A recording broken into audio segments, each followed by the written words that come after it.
चलिए पश्चिम बंगाल से खबर दे रहे हैं तो अगली खबर भी बंगाल से ही, क्योंकि बंगाल की मुर्शिदाबाद में तृणमूल कांग्रेस से निलंबित सांसद हुमायूं कबीर की बाबरी मस्जिद के लिए चंदा मिलने का सिलसिला थम नहीं रहा, कमा रहे हैं आ रहे हैं। लगातार नोट गिने जा रहे हैं। दावा है कि अब तक मस्जिद निर्माण के लिए 3 करोड़ रुपए आ चुके हैं। मस्जिद के लिए ऑनलाइन, नगद दोनों रास्तों से पैसा लगातार आ रहा है। मुर्शिदाबाद में बनने वाली बाबरी मस्जिद के लिए हुमायूं कबीर के खजाने में पैसे बरस रहे हैं। बंगाल के कोने कोने से लोग मस्जिद निर्माण के लिए सहयोग कर रहे हैं।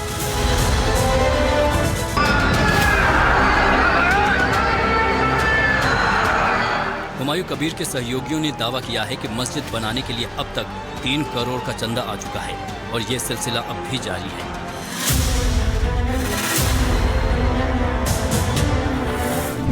जो जानकारी मिली है उसके मुताबिक अभी तक ऑनलाइन 2 करोड़ 47 लाख रुपए, नकद दान 57 लाख रुपए और कुल चंदा 3.4 करोड़ रुपए मिले हैं।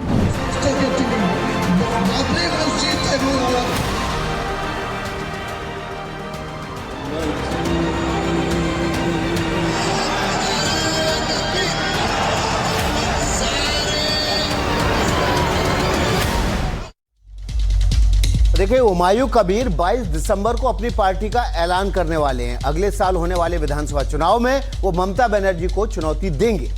बिल्कुल, उन्हीं के गढ़ भवानीपुर में उम्मीदवार उतारेंगे और इसके लिए वो कांग्रेस और लेफ्ट पर डोरे डाल रहे हैं, क्योंकि उन्हें एहसास है कि वो अकेले ममता का कुछ बिगाड़ नहीं पाएंगे। देखिए, अपनी योजनाओं पर उन्होंने एनडीटीवी से खास बातचीत की, आपको सुनवाते हैं।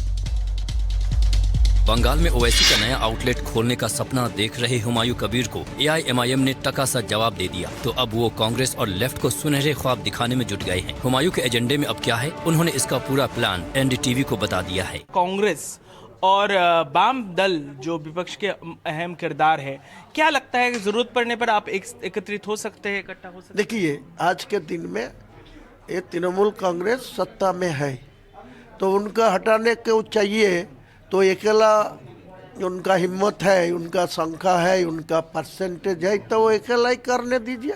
हुमायूं करीब 22 दिसंबर तक पार्टी का नाम, बैनर और झंडे का रंग भी बता देंगे। बीजेपी और टीएमसी छोड़ के जितना पार्टी है वो सम्मानजनक गठबंधन करके इनको जवाब देने के लिए मैं तैयार हूँ। हुमायूं कबीर ने ऐलान किया है कि वो मालदा से मुर्शिदाबाद तक सीमित नहीं रहेंगे, बल्कि ममता के भवानीपुर से शुभेंदु के नंदीग्राम तक संग्राम करेंगे।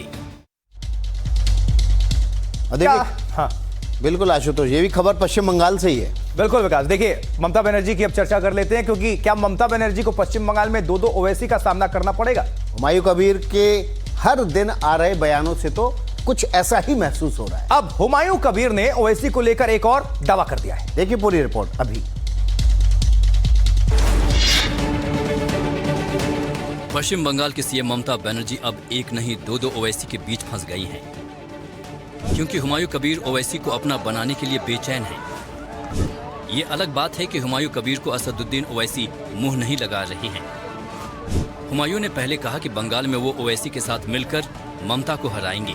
अब कह रहे हैं कि ओवैसी ने खुद को हैदराबाद का और मुझे बंगाल का ओवैसी बताया है, यानी हुमायूं कबीर खुद मियां मिट्ठू बनने का भरसक प्रयास कर रहे हैं। हुमायूं कबीर ने जब बंगाल में एआईएमआईएम के साथ चुनाव लड़ने का ऐलान किया था, तो ओवैसी की पार्टी ने साफ कह दिया था कि जो नफरत के बल पर देश को बांटेगा, एआईएमआईएम ऐसे लोगों के हाथ नहीं मिलाएगा। ऐसे व्यक्ति जो देश में मोहब्बत के लिए खतरा हो, मोहब्बत में दरार डालते हो, एकता के लिए खतरा हो, एकता भंग करते हो, अमन चैन खत्म करते हो, डिस्ट्रक्शन की पॉलिटिक्स करते हो, ऐसे लोगों के साथ असद ओवैसी साहब कतई नहीं जाएंगे। और देखिए, इंडिगो विमान संकट से देश भर में हाहाकार मच गया। इस संकट से सिर्फ यात्री ही नहीं परेशान हुए हैं, और भी कुछ बहुत हुआ है, बल्कि आर्थिक रूप से दिल्ली को भारी नुकसान का आकलन किया जा रहा है। और देखिए, इंडिगो शेयरों में पैसा लगाने वालों पर भी काफी भारी नुकसान हुआ है। दिल्ली के कारोबारियों पर इसका बहुत बड़ा असर देखने को मिला है। अकेले दिल्ली के टूरिज्म सेक्टर पर इसका बड़ा असर हुआ है और 10 दिनों में दिल्ली में पैसेंजर मूवमेंट में 25% की गिरावट आई है, जबकि व्यापार बाजार 400 से 500 करोड़ के नुकसान का अनुमान भी हो रहा है।